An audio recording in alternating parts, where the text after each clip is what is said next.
These headphones shock your brain with electricity to make it easier to learn, focus, and calm down. And according to Neuroscience, this is actually a great idea. I was sent these by Sychedelic, and they work by using transcranial direct current stimulation. First, this PPG sensor measures your brain state and interprets it with AI. Then they play alpha binaural beats to increase the amplitude of alpha brainwaves, enhancing cognitive function and flexibility. And finally, the coolest thing and the reason I agreed to this partnership is the transcranial direct current stimulation targeting your dorsolateral prefrontal cortex. Every neuron in your brain fires using an electric action potential. And so by directly stimulating a neuron with current, you can either force it to fire or you can raise this resting potential, bringing it closer to the threshold of excitation, which makes it easier for a neuron to fire on its own. When you spray these electrodes with saline and put them on your forehead, that is exactly what happens to your dorsolateral prefrontal cortex. This is the part of your brain that deals with higher level reasoning, critical thinking, and emotional management. It's active during meditation, studying, and anything that requires high level reasoning. But here's the amazing part. Not only does it make these neurons easier to fire, easier to access your higher cognitive function, but over time it will activate long-term potentiation,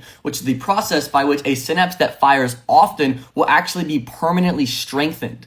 I've used these multiple times now during meditation, and it actually feels really weird. The electrodes sting, as you can see from my reaction, but my meditations were good, and afterwards I felt very sharp and very clear. As a neuroscience student trying to optimize my brain, I find this so amazing because to me it marks the beginning of technology that is not just measuring, but actively influencing, augmenting, and improving our capabilities. I plan to use these during meditation to hopefully accelerate the rate at which the neurological changes occur, but you could use these during anything requiring sustained prefrontal engagement, basically things that require heavy thinking, reading, writing, studying, coding, whatever. They are also just very nice headphones, which I will be wearing to the gym, and they can be wired or Bluetooth, which I like because I hate EMFs. Many brands have hit me up, but this is the first partnership I have accepted because I am so excited about these because they're using real research-backed neuroscientific techniques that before now you could really only do in a lab. And so if you're interested, click the link in my bio at Brandon's Brainwave to reserve a pair and try them for yourself. Peace.